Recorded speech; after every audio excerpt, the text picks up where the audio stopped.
It's the Opperman Report.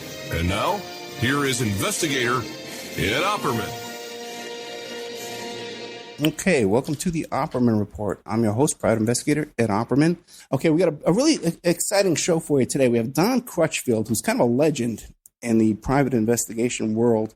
He's written several books: Confession of a Hollywood PI, Case of the Missing Screenwriter, Protect Yourself at All Times. He's got a website, pi4stars.com. That's pi4stars.com if you want to reach out to Don Crutchfield, California private investigator. Don, are you there? Yeah, I'm here, Ed. Hey, nice to meet you, my friend. Nice to meet you. Don, why don't you tell us a little bit about yourself? We were talking off the air a bit, and it sounds like you're up there in years. How old are you? I'm in my 70s. Oh, God bless you, man. Because you're talking about Judy Garland off the air. So tell us a little about yourself. Who is Don Crutchfield? What would you like to tell us about yourself? Well, when I was 10 years old, I sat on Judy Garland's lap, and she sang Over the Rainbow to me. When I was 22, she sat on my lap, and I was her bodyguard. And, that's full circle. I grew up with a family, a little buddy of mine. He used to hang out at his house. His dad was the original PI of the Stars. And when I was 14, I knew that's what I wanted to do. Now, when I was 10 and I was sitting on Judy Garland's lap, I didn't know a hell of a lot, but I knew that was Dorothy from Wizard of Oz. You couldn't fool me there. But since I've been 18 years old, I've worked my way through school. I've been a private investigator. Ed, I'm very blessed. I'm one of the few people that's gotten to do exactly what I wanted to do. And it's been a great ride, and it still is. And I've had more fun. I've had more luck than skill, but I knew what to do with the luck when I got it. And it's been a great life. And you're still working full time? Yeah, and I got to work for all my heroes, they were either my heroes and I worked for them, or they were targets and I worked for them. Like Michael Jackson was a target. OJ was a guy I used to hang around with, but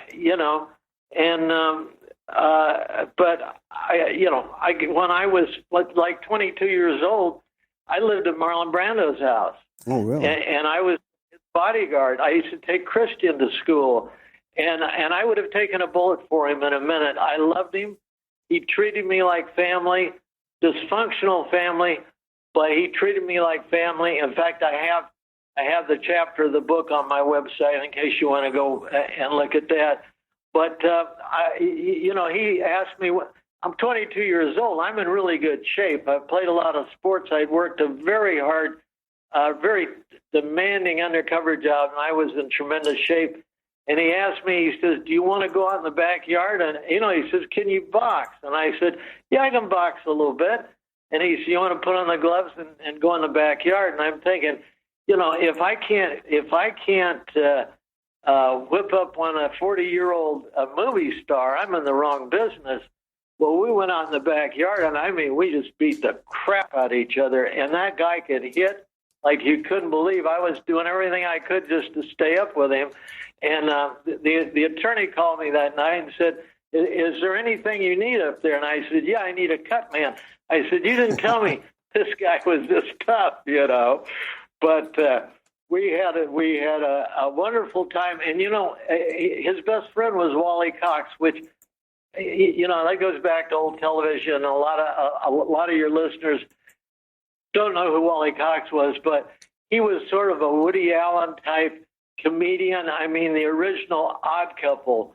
And each night, Brando and I, we would, after we put Christian to bed, and Wally was an alcoholic, after we put him to bed, we'd sit up and talk. And I loved Mexico. I started going to Mexico when I was 18.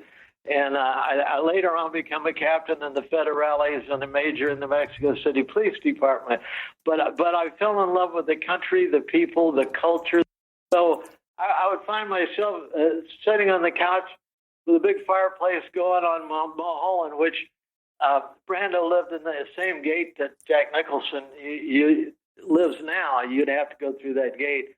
And I'd find myself talking to him about Mexico, and he seemed to know a lot about it. And then, Ed, I realized I'm talking to Emiliano Zapata. I mean, this is a guy that's Eva Zapata. And that's been my whole life, that type of thing. Well, let me ask you this, because Brando's son, Miko, for a while he was Michael Jackson's bodyguard, right? Did you know him well? No, I didn't know him well at all. I mean, I knew he was the bodyguard. Christian was my little boy. I took Christian to school. I helped him with his homework. I taught him how to play football. He'd hold onto my hand and look at me like I was the only same thing as his life. Now, Brando loved Christian, but two things Brando should have never done was have kids or go on the Larry King show. But because he didn't want to do the day-to-day maintenance, and he had a ton of children. But Christian was my little boy, and I always knew something bad was going to happen to him. He was just that kind of a kid. And I'd catch him with his hand in the cookie jar a lot of times, and I could just picture that look on his face when he killed Dag Dulé, his sister's boyfriend. He didn't mean to do it. It was an accident. At that point, Christian couldn't even plan something like that. But he's one of my kids. Another one of my kids was Charles Bronson's son, Jason. And then I had Carol O'Connor's son, who the two of them grew up together, and they both died of drugs. I got to tell you, I fought for their life, and drugs is an evil foe. It almost always wins, and it got to Christian as well. So let me ask you this: now, Christian, when Christian was in high school, didn't Christian go to high school and he was best friends with Danny Bonaducci and also Michael Jackson? I don't know that because my whole thing ended with the family when Christian was quite young, and at that point in time, Brando was very much involved in Tahiti, building up his property over there and what have you. Right. See, after the job was over, Brando used to call me up and say, he called me Kid and I called him Champ. And he'd say, Kid, you want to go to the show? Well, do you want to go to the show with Marlon Brando? Get out of town. Of course you do. But that meant we went to have a screening at like Universal or one of the studios. And then he would pick certain people to come back to his house to have a party afterwards. And I was always part of that. Now, during that period of time, I'd say, Marlon, I want to take Christian out to, Disneyland or something like that. And he'd say, well, that'd be great.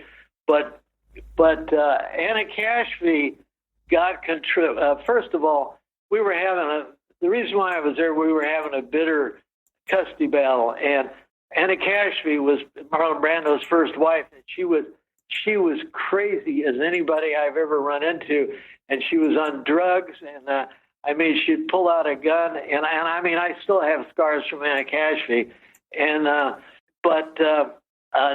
we got a judge that took the kid. We had temporary custody of Christian, and he was doing quite well under our tutelage, and so she goes back in the court after 6 months, and this judge awards the custody to Anna. Now, Christian had been staying at his aunt's farm in Illinois, and that's what Brando wanted, and that's what everybody wanted. But as far as I'm concerned, that judge is the one that sentenced him by giving him back to that crazy mother. She had him kidnapped later on and what have you. But I lost touch with everybody. Right. Well, then, what when you were with Brando, did you ever run into Jack Nicholson? Oh yeah.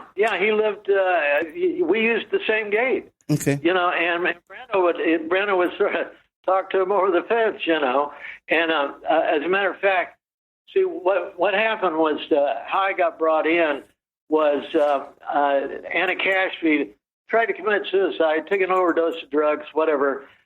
Christian picked up the phone, called the police. The police called Brando. Brando come over to pick him up. And so we went into Judge Eddie Brandt's court that night, and we got temporary custody. Now, when I got over to Tiger Tail with Brando, well, Anna had already, I mean, that's where she lived then. Anna had already left with the boy. And everybody used to hide out at the Bel Air Sands, and that's where she was. So we went up there to get him, and you know, she's trying to scratch me and knee me and everything else. And, you know, I'm not going to hit her. I'm just trying to keep her in play, you know. But she come at me with teeth and fingernails, and she was crazy. And so anyway, the L.A. Times that morning had a huge front page of Anna going to jail in her nightgown. And at the gate, that same gate now where Jack Nicholson goes in, was all the paparazzi, all the reporters. They were all there, and I'm going, I don't know that I'm ready for prime time because I'm just a kid.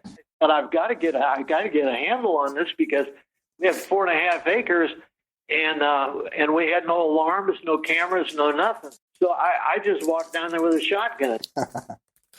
and I walked down there with a shotgun. I said, you know, you guys really got me nervous. It seems to be the event of the year. I mean, I'm afraid somebody's liable to climb over the fence, and I'm going to have to blow their brains out. I really don't want to do that. So, I mean, I put on an act. I was acting myself like I was crazy. But they said, holy God, this guy, you couldn't do this today, Ed. Believe me. I mean, they'd throw me in jail. But I started to walk away, and reporters always got to ask one more question. And he says, who are you? And I turn around, and he says, me? I said, I tell you what, you can call me Shotgun. And I froze them there. They never come over the fence. What about when Roman Polanski was over at Nicholson's house and he got charged with raping that young girl? Did you have any knowledge about that? Yeah, that was after my time. That was after my time up there. And I mean, Brando was still there, but I never got involved in that. No, what about that's one thing I never got involved in for some reason.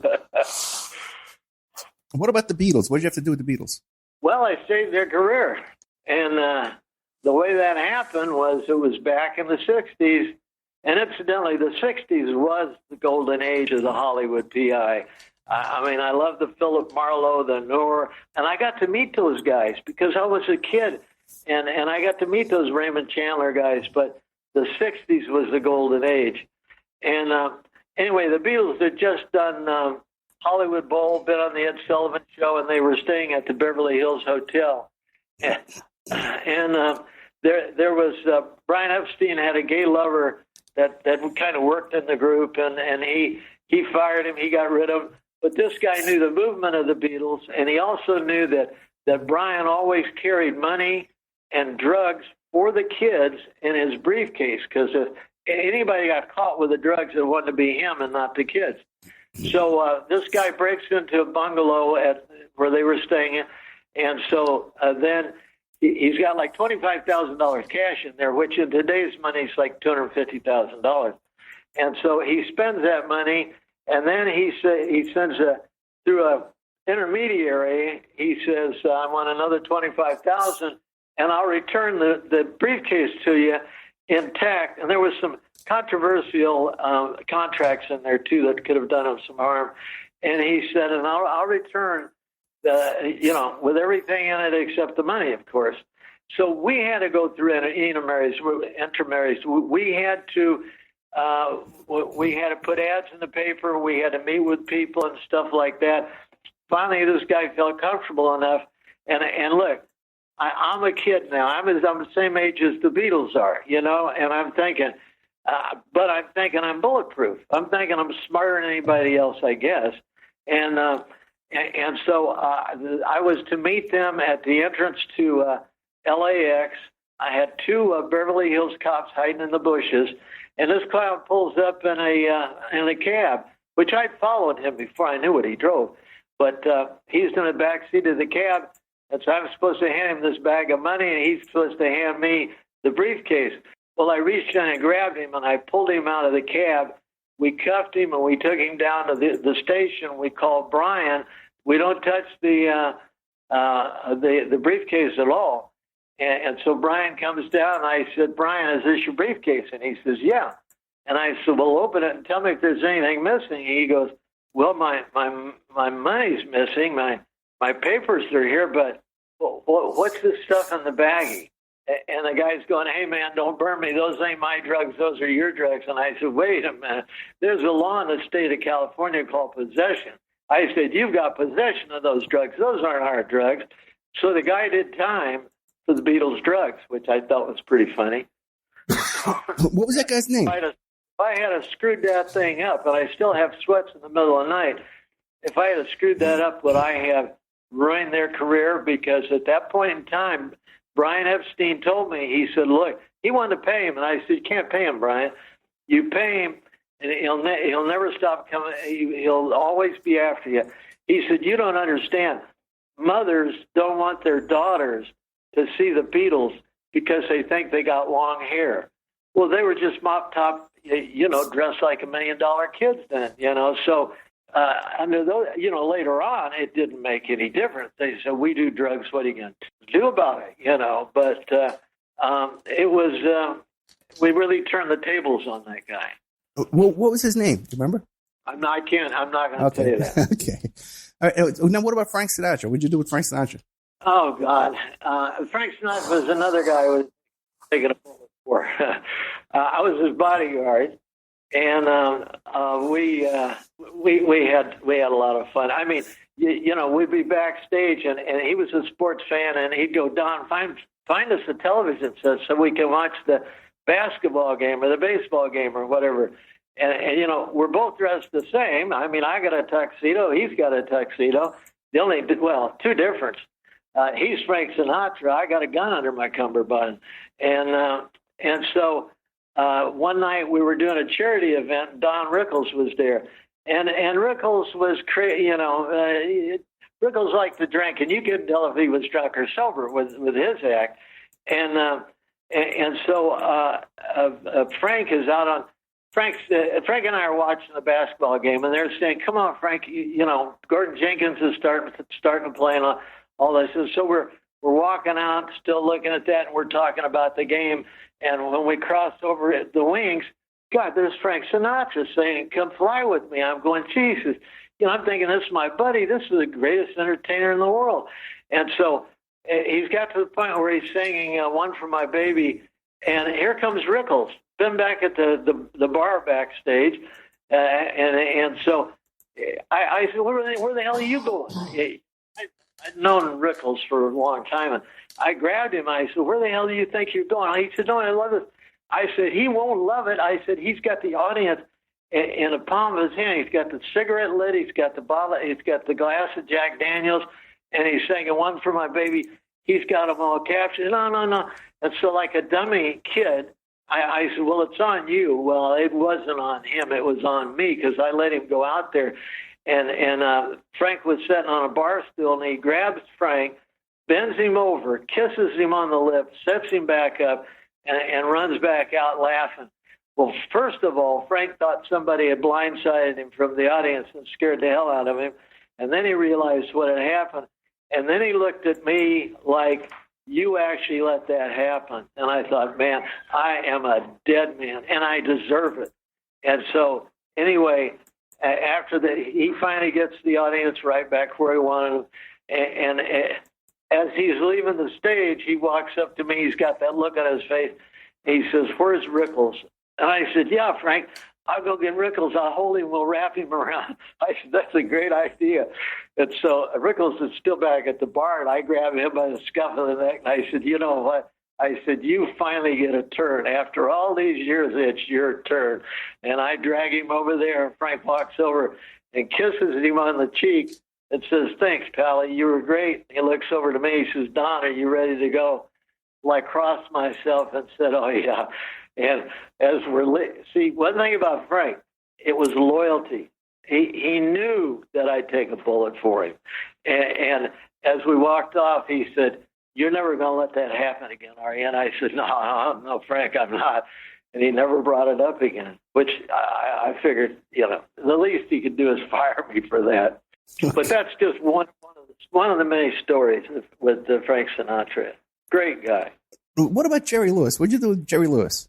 Well, Jerry Lewis, I had two different cases. One was a kid that had come out of the Midwest and was in his fan club and kept writing him letters and saying, I work as an intern for nothing and all this and that. And Jerry brought him in and actually made him part of the household, would invite him over for dinner. And this kid says, look, I can organize your warehouse. Your warehouse is in terrible, terrible shape. Well, what the kid started doing, he started selling the memorabilia off. I mean, original copies of like the Patsy, and Jerry had the only collection of the Colgate Comedy Hour in Spanish, and we caught an ad. That's what we did, and so anyway, this guy was. You talk about somebody that was hard to interrogate. He just felt like it belonged to him, and so. The other one was his son, his youngest son. It was sort of a love-hate relationship. He wanted to be like Jerry, but he didn't want to put the work in. And he stole several $100,000 worth of jewelry from his mother and took off. And he was at Vegas, and he was, we got word he was shooting craps there and everything. And so I had to chase him. And I finally found him and brought him back. But he was bipolar or something, and he had problems. But Jerry was always very nice to me, And I'll tell you what, everybody I've talked to said, "Oh man, when Jerry goes off, nobody goes off like him. I mean, you don't even want to be around." And I'm thinking, well, my turn's coming sooner or later. But he was never anything but just very kind to me. Are you familiar with that story with Jerry and his housekeeper, his maid, his living maid, where she had a boyfriend and Jerry got the guy thrown in prison? No. That happened here in Vegas. Yeah. Anyway, it's a long story, but if you're not familiar with it, let's kind of move on here. Okay. That was Jerry Lewis we were just talking about, right? Yeah, right. Jerry Lewis. Yeah, sorry. Okay. Now, what did you do in the Michael Jackson investigation? Well, I was the first person outside law enforcement that knew that that Michael Jackson had been accused of child molestation. That was the Chandler boy, the first one. Okay. I had the policeman that went up there and took the report, and he gave me a call that night, and he said, it's going to hit the fan. Now, this is something that we knew for a long time. I'd actually worked for a media outlet. And I had went up to Los Olivos, where Neverland was, to cover the Elizabeth Taylor, Larry Fertinsky wedding, and so everybody had heard about him liking little boys, but nobody ever had any proof. And anyway, in my book, I mean, there's stuff I wouldn't even talk about. Because it's so sordid, but in my book, you read what happened there, and it doesn't leave much to the imagination. The way he courted this boy, and see, I was following them around. I mean, he was taking over the dolphin pool at the Mirage at night. He had his own suite there, and every place he'd go, he'd bring the little boy, the mother, and she had an infant, half sister to the boy, and these people are going to Monaco. They're going all over the place. He's dressing this little boy like he is and everything. So then I dug into it, and I find out that she has relinquished custody of the boy to her ex-husband, the father. And it said that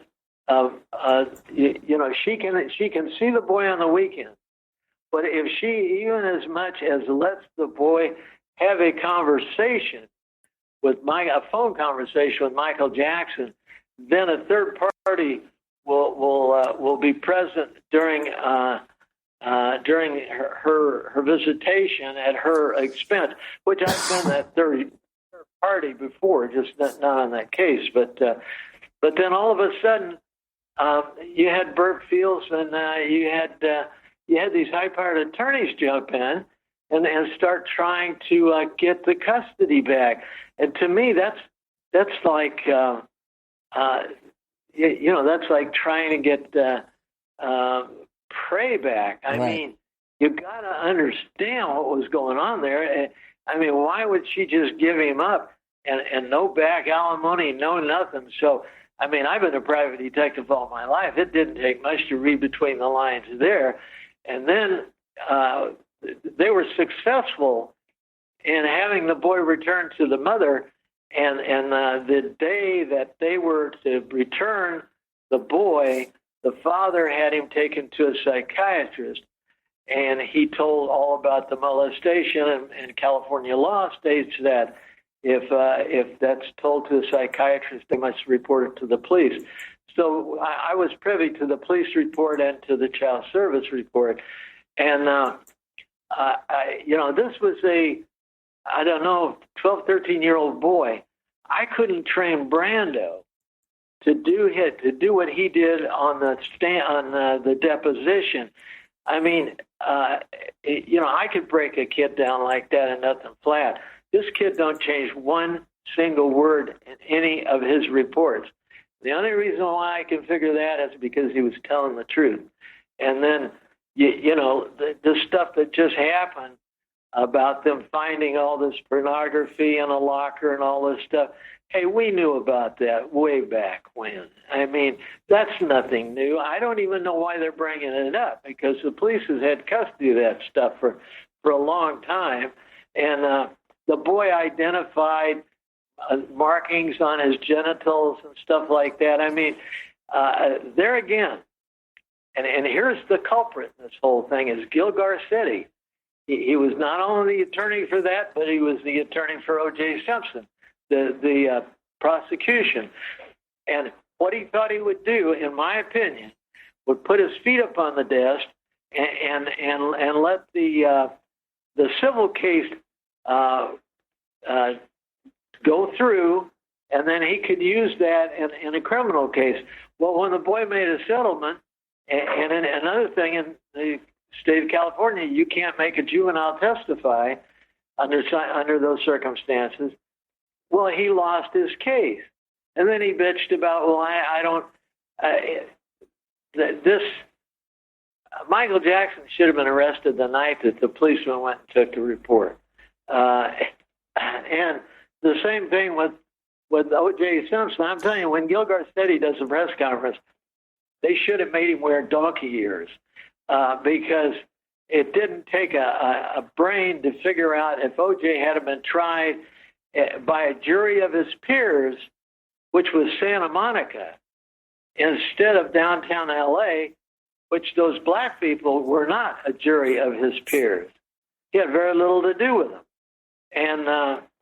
And so that, and I used to hang with O.J. I used to hang around with him at the Luau restaurant and what have you. And Bob Shapiro, I saw Bob right after he had been arrested. I saw Bob Shapiro at a De La Hoya fight in Vegas, and he said, O.J. would like to have you on the team. And I said, Bob, he's guilty. And he said, so what? And I said, well, you're right. He deserves the defense. But I said, I'm going to tell you something. Yeah, I've got you, I've got F. Lee Bailey, I've got Johnny Cochran, I got Dershowitz, I got all these guys. And I know what's going to happen when it comes time to pay up the bills. I'm going to be the last guy down there. Right. I said, you put $1 million, put $1 million in my trust account, and I'll get him off. Well, it didn't take me to get him off. All it took was that jury to get him off. Well, let me ask, when you were working on the Michael Jackson case, who was your client? I had several clients, and it was media clients. Yeah. Okay.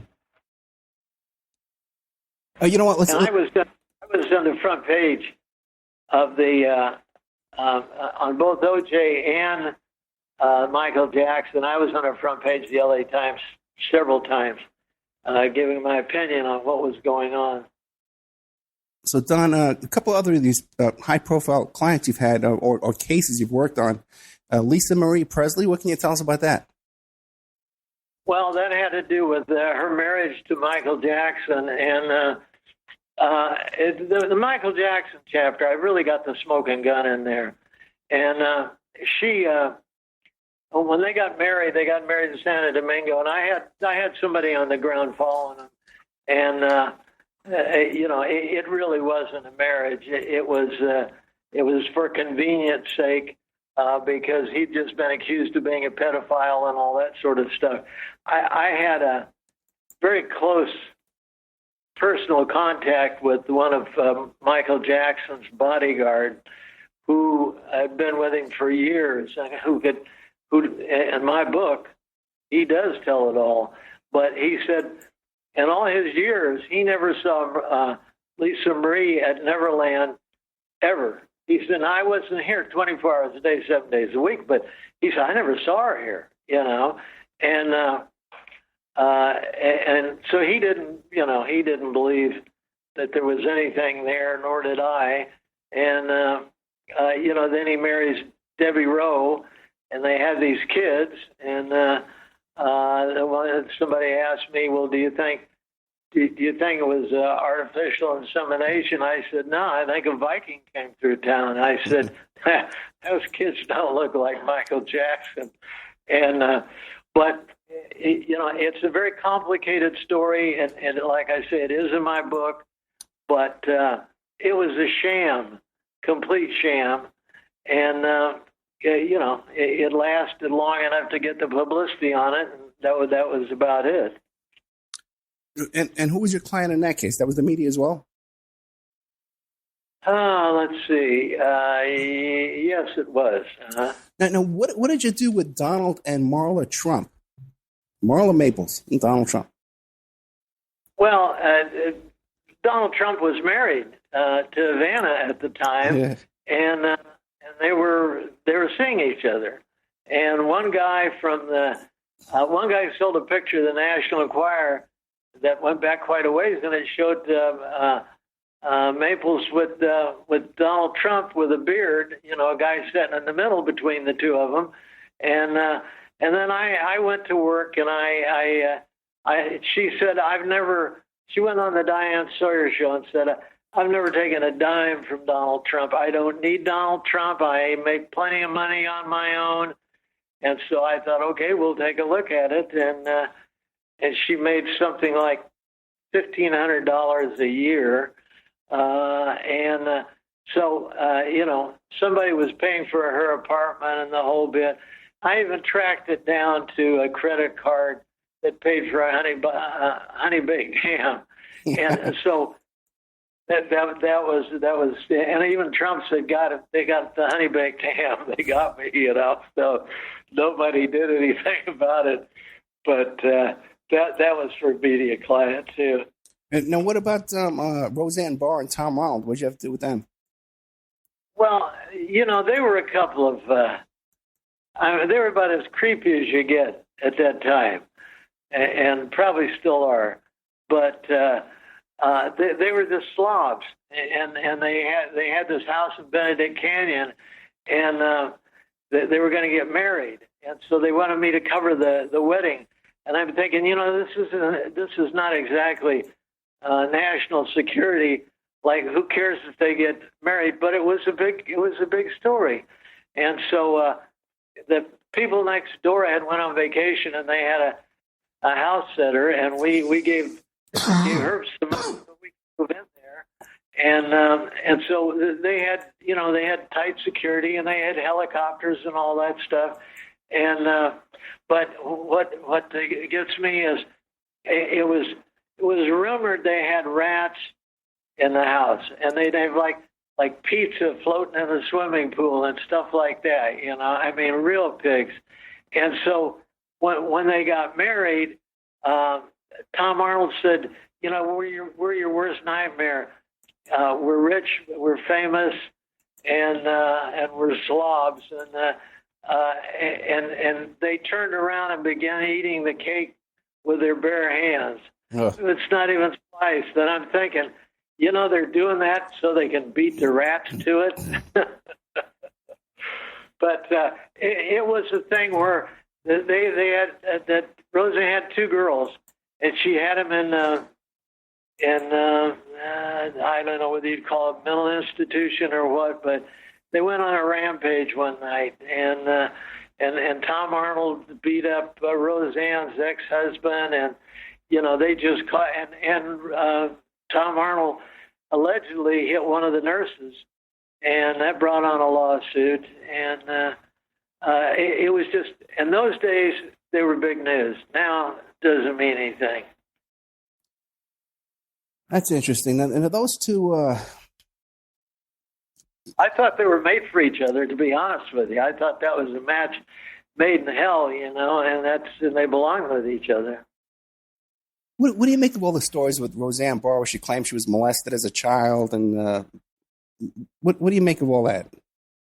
I wouldn't believe one thing she said. Okay. I mean, period. And as far as Tom Arnold is concerned, I never seen him count any higher than one, and that was his middle finger, and I think that was his IQ. Well, today he's pretty good friends with Arnold Schwarzenegger. What do you think's behind that friendship? Well, I'll tell you, the book that I just wrote, The Case of the Missing Screenwriter. Yeah. Gary DeVore was the screenwriter, and his first movie was Doctor War. Then he made Raw Deal with Arnold Schwarzenegger, and then he made Running Scared. He was quite a popular screenwriter, and he was working on a screenplay about the invasion of Panama, and the CIA they rob a bank and they go for the drug money. They knew where the drug money was kept, which safety deposit boxes. So you had rogue elements there. You had money laundering between Noriega, the cartels, the CIA. Now that script doesn't exist anywhere. I've seen some treatments of it, but I understand he completely revised it, and the only place that existed was on an old Toshiba laptop that he had, and he went to Marcia Mason's house. This is June 27th, 1997, and he went to Marcia Mason's house to polish the script. He went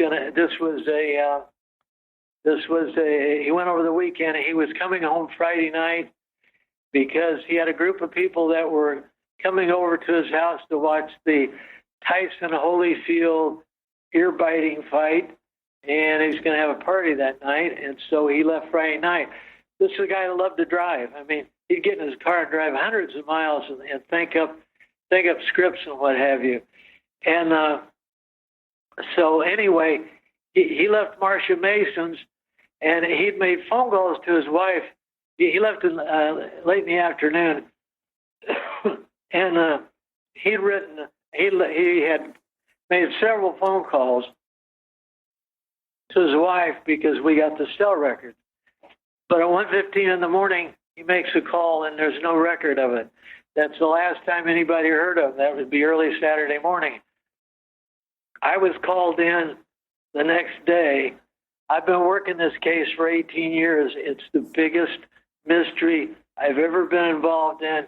You've got psychics, you've got the CIA, you've got mind control, you've got Hollywood, and I take the readers on this giant ride with me, and for 18 years, and he disappears. He disappears, and we look for him.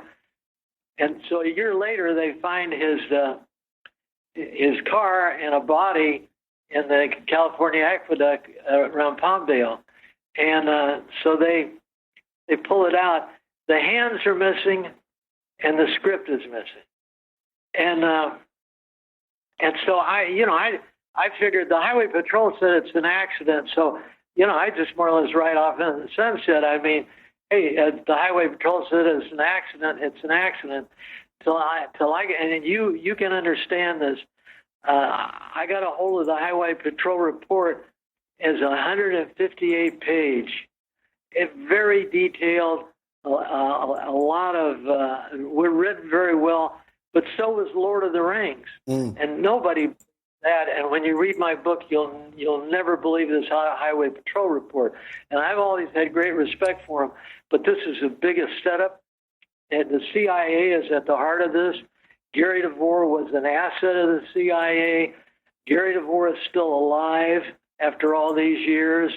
They put a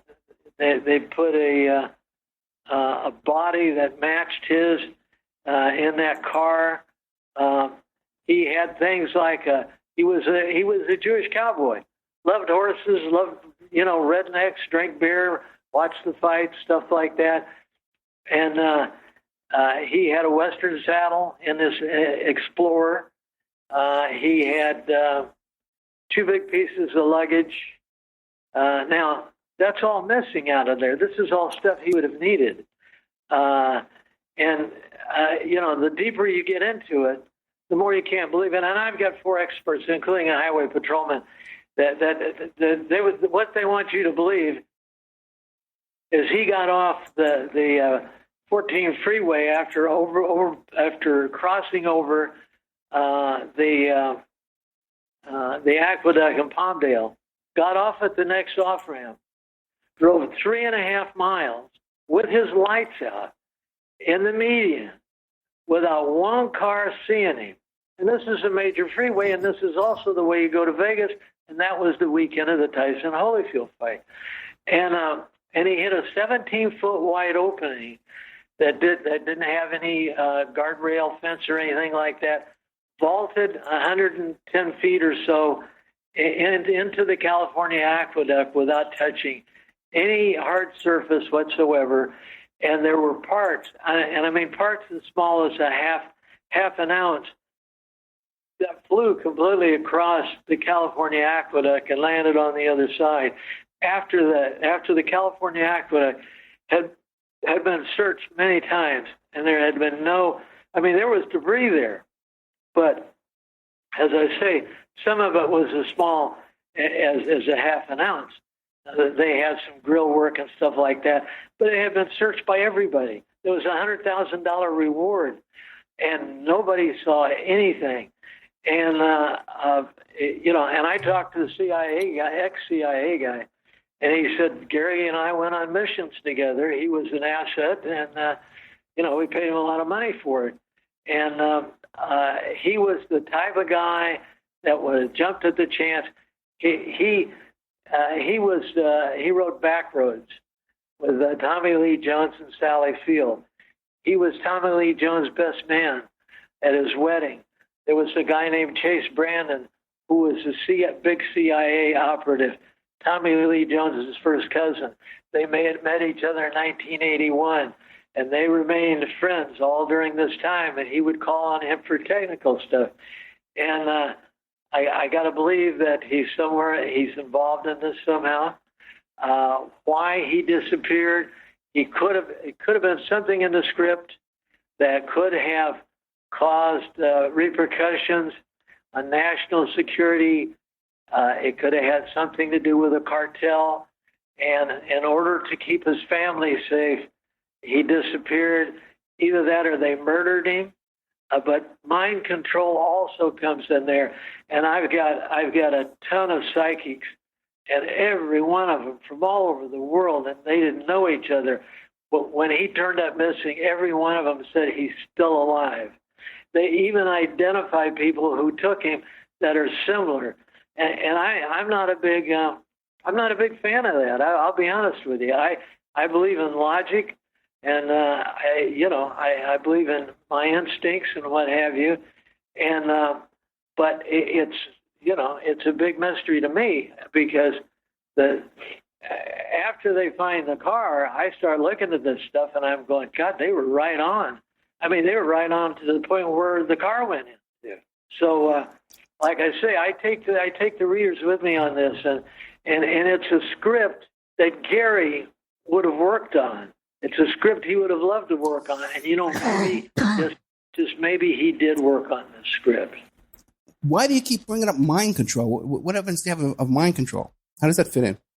Mind control is all through this. I mean, the CIA, I did a lot of research on this.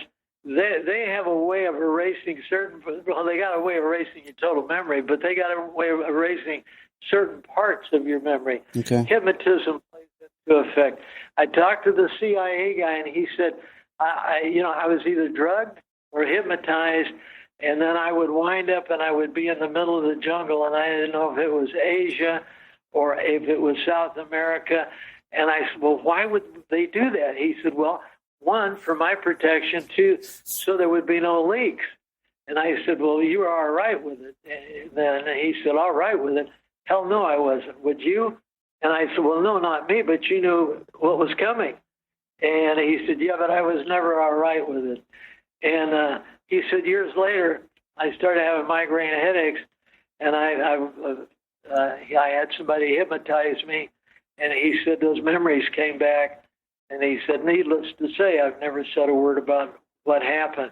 But, I've interviewed and interrogated hundreds of people. And I talked to this guy, and I've got to tell you that most of what he told me, I believe. And he says, Gary had a big financial problem. But you follow the money again. He had a financial problem. He didn't make all that much money. He left almost $2 million. And he lived in Santa Barbara, and he lived on the beach, and he had a great life, and he had all the toys, and he had a horse and a Corvette and a motorcycle, and threw big parties every weekend. And, the money doesn't add up. The IRS had come after him for $3.5 million, and they got it down to $350,000. He paid it all off. I don't know how he did that. I've mined the information for 18 years. I got a hold of some stuff in a storage bin that had all of his financials and stuff in there, and I can't answer how he got that money. Now, talking to the CIA guy, he said sometimes they pay $1 million for one mission. And that would explain to me where the money came from. Just recently, a book and a movie came out, The Writer with No Hands. Have you had a chance to see it and read it? No, but we're working on it. No. I know exactly what you're talking about, yeah. But mine's completely different than that. And we're working on a movie deal right now. It probably won't be called The Case of Missing Screenwriter, but it's in play right this minute. Okay, and also too, that evening there was. Go ahead. What you're talking about, The Writer with No Hands, that's a whole movie. Is about what that boils down to. This we're talking about, it's a legitimate studio. Okay, but I'm saying like his version, Alfred's version of the story. What do you make of his version of the theory? His theory on the case. Some of it is just impossible. It just didn't happen that way. Okay. I mean, I'm sorry, but it's not logical. It didn't happen. His story is more about his domestic problems with him and his wife and his kids. And that's what the story's about. It's about him more than it's about Gary DeVore. Right. What do you make of it? Now, there was a report of some roadblocks on the road that night when DeVore was driving back home. I'm sorry, I didn't get that. Yeah, that there were roadblocks, that the police had set up, the highway patrol had set up roadblocks that night as he was driving home. Totally erroneous. Oh, really? Totally erroneous. What happened was it was a freeway, and they'd shut. There was a report of an armed robbery, and they shut half the freeway down, but not the part that Gary would have been going on. That was never shut down. And plus the fact Gary didn't go that way. You got to understand something. There was over 350 miles on his speedometer that shouldn't have been on there. He was known to have actually done work at Fort Huachuca in Arizona, which is a top secret place. And there was enough miles to go there. There was a ping off his phone in Nogales, which is very close to Fort Huachuca. But as far as the freeway being closed, it was the other side of the freeway. If he was going that way, which I contend he was not, it wouldn't have bothered him at all. He wouldn't have even slowed up. Okay, great. I have this book. This book is on ebook. As I said, you can get it on ebook. The printed version won't be out till the end of the summer. But this stuff you can't, Ed. You can't make this stuff up. Nobody's got an imagination like this. And every time I thought I had an answer, I had 3 more questions. And that's why I say I take the reader right with me and let them make their own conclusions at the end. They will make that conclusion, but it's a hell of a mystery, let me tell you. Yeah, it sounds like it. Don Crutchfield, we're out of time. Thank you so much. I got to have you back. Pleasure. Thank you so much. Okay, PI4stars.com, and the different books. One is A Case of the Missing Screenwriter, which we were just discussing right now, Confessions of a Hollywood PI, and Protect Yourselves at All Time. Don Crutchfield, thank you so much.